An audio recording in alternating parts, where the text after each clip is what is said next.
What's up, Believe Nation? My name is Evan Carmichael. My one word is believe, and I believe in people more than they believe in themselves. And my sincere hope is that if you see in you what I see in you, you'll go off and change the planet. This is a new video today, one we haven't done before.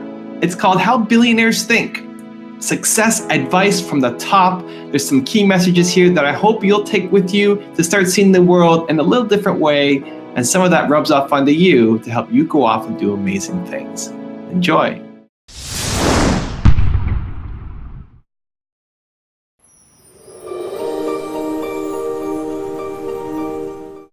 I advise students, as much as possible, look for the job that you would take if you didn't need a job. I mean, don't sleepwalk through life, and don't say it's all going to be great.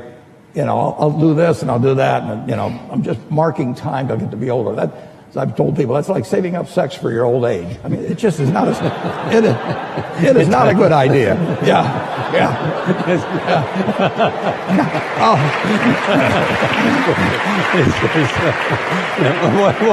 What are you urging them to do? I'll explain just what I'm talking about. Now, you really want to be doing what you love doing, and you can't necessarily find it on your first job. Right. But don't give up before you find it.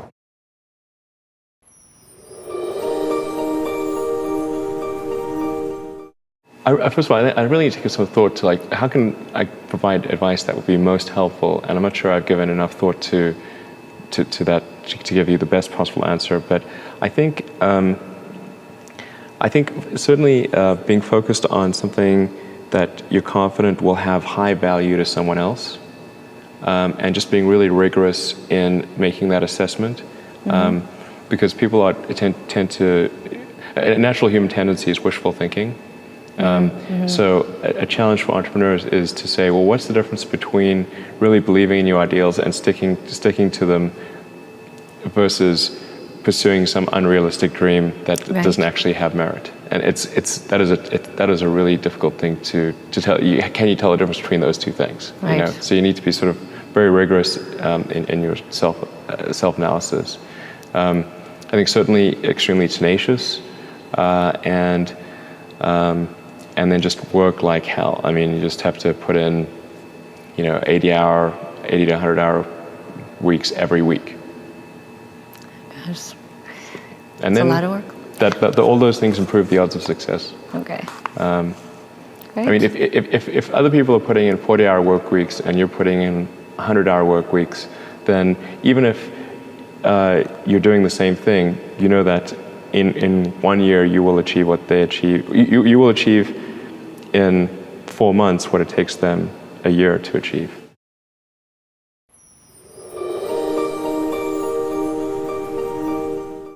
You just have to try different things, and even if 99% of them fail, you only have to be right one time. You don't have to figure it all out in advance. You can be wrong, you could pick the wrong career, you can pick the wrong job, you can pick the wrong spouse, you can pick the wrong whatever. But you get it right one time, you're set. But if you don't try, and if you don't go out there and try all those different things, you'll never get that one time. And so it's not a question of, okay, how much different stuff do I do, or how many different things should you try? Try them all. Try them all until you find the one you like. And then it's like, it gets really easy, because even when shit up, you're on a mission. You're loving what you do, and then it gets easy. And so that's just the approach I've always tried to instill in people who work for me and myself.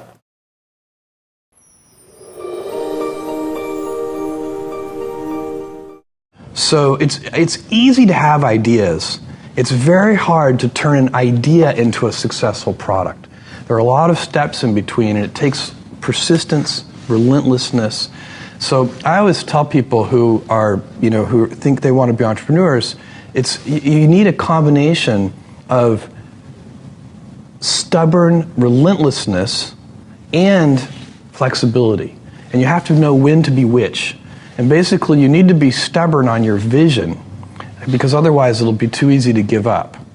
But you need to be very flexible on the details, Because as you go along pursuing your vision, you'll find that some of your preconceptions were wrong. And you're going to need to be able to change those things. So I think taking an idea successfully all the way to the market and turning it into a real product that people care about and that really improves people's lives is a lot of hard work.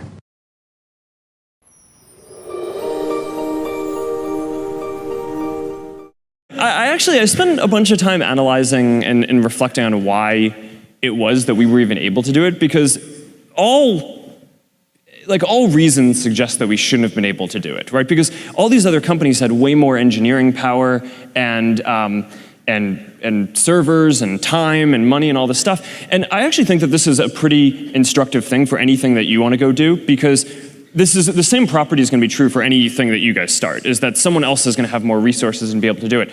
The reason why I think we actually ended up being the ones doing it is because we just cared way more about it than everyone else, right? So there were always projects at some of these other companies that were these hobbies, but we always thought that it was this really important thing and really just like felt in our gut and our heart that we wanted to do it. And early on, there were always these skeptics saying that, oh, this can't be a business. We didn't actually care that much about it being a business early on. But a lot of the reason why bigger companies didn't invest in it was because it wasn't clear that there was a model that would work for it. It seemed like a bad idea. Yeah, and I actually think that that's true for a lot of the best ideas, where it is that it's not that someone else can't do it, they actually can, and the odds are stacked against you, but I think often that belief in the fact that you just care so much about what you're doing is the only thing that kind of drives you to do it. And to be honest, that kind of drives me to this day. I mean, one of the big emphasis points for the company right now is internet.org. And for a while we had this rallying cry of, can we connect 1 billion people? And when we started talking about that, we thought that was crazy, right? It was way bigger than any service in the world that had been built, and it was 10 digits long, right? It's like it felt crazy. We'd never get to that. But then the thing is, as we started to actually get closer to that, we took a step back and we're like, all right, well, our mission isn't actually to get 1 in 7 people in the world to be connected. It's we want to connect everyone. So it's a big issue that only around 1/3 of the people in the world have access to the internet, and that's something that we think that we can do something about. And similar to early Facebook, there's no business model around this. I mean, all the people who have all the money in the world, I mean, it's not necessarily a fair thing, are already the people who are on Facebook, right? It's in the first 1/7 of the world. But we just believe really strongly. It's like, this is what we are here to do. This is what our company cares about, I care about it, the team cares about it, our culture cares about it, so we're just going to keep pushing on it. And I actually think a lot of the reason why great stuff gets built is because it's kind of irrational at the time, but so it kind of selects for the people who care the most about it doing it.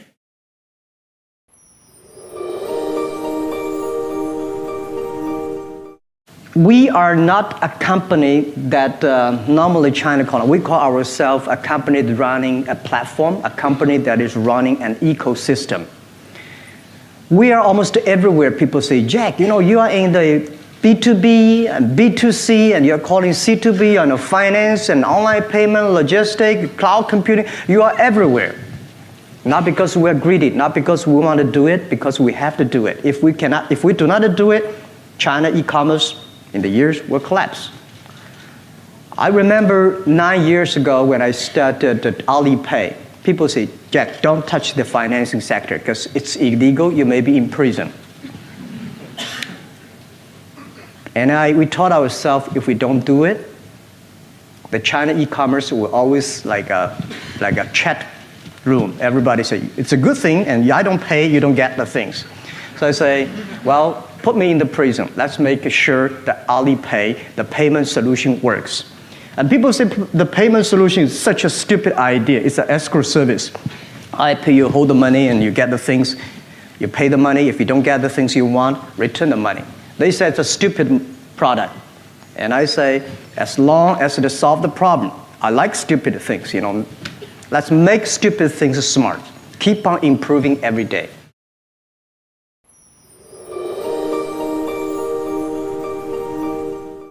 Everything I did, I was following something I really cared about, something I loved, something I was passionate about.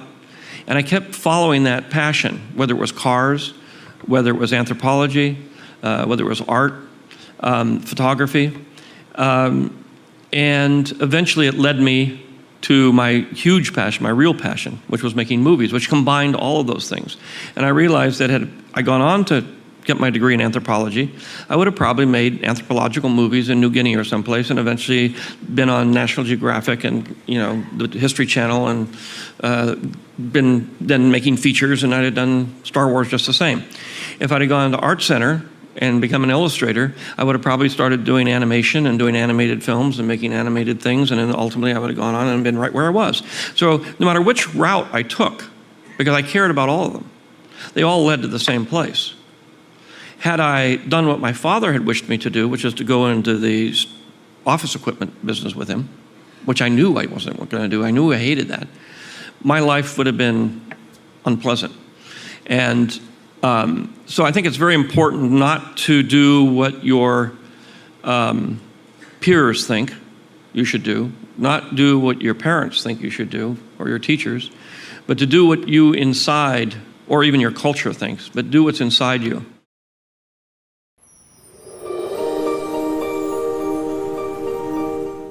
Then what's your advice to these small business founders today? Work hard. You're going to need some luck, but the harder you work, the luckier you get. And if it doesn't work out, that's not the end of the world. I just don't have anything in common with people that sit there and say, oh my God, it was terrible. It was terrible. It's water over the dam, under the bridge. Get on with it and start another business the next day or another career. And be honest, look in a mirror and say, why didn't it work out? Well, it wasn't the skill set, or I didn't have the temperament for it, or I was in the wrong place, wrong time. Maybe I can afford to do it again, maybe I can't. But people aren't honest with themselves. What I've always done is I've taken a yellow pad, I draw a line down the middle, write out the pros on one side, the cons on another, in a sense that if I let you see it, you wouldn't laugh at me. And then when I get done, I just rip it up and throw it away, because I've worked out in my mind what is real and what isn't, and what I can present to people and what I can't.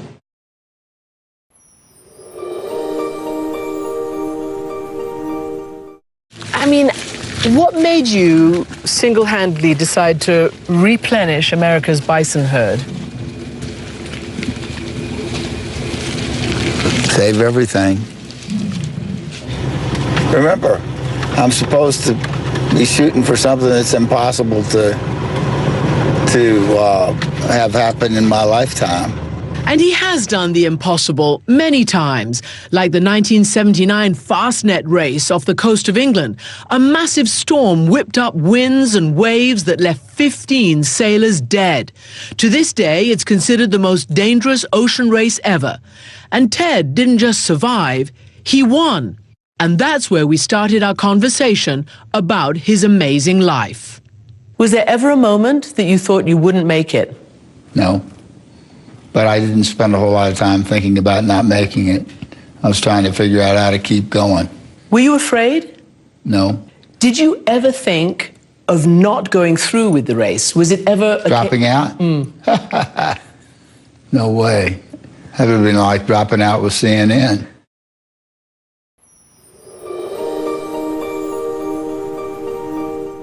My goal is to simplify complexity. I just want to build stuff that really simplifies our base human interaction. Twitter was around communication and visualizing what was happening in the world in real time. Square was allowing everyone to accept the form of payment that people have in their pocket today, which is a credit card. So we've built the simplest way to accept credit cards, and it's just this little tiny device that we give away for free, and you just download some software from the App Store and you plug it in to your mobile phone or your iPad, and suddenly you can take credit cards. So if you're a tax accountant or a lawyer or a doctor or even a hairstylist, you can now accept credit cards. Thank you guys so much for watching. I'd love to know, what did you think? Did you enjoy this video? Did you take something from it? What was your favorite point? Do you want to see this series continue or not, since it's a brand new test for me? Let me know. Leave it down in the comments below. Thank you guys so much for watching. I believe in you. I hope you continue to believe in yourself and whatever your one word is. Much love. I'll see you soon.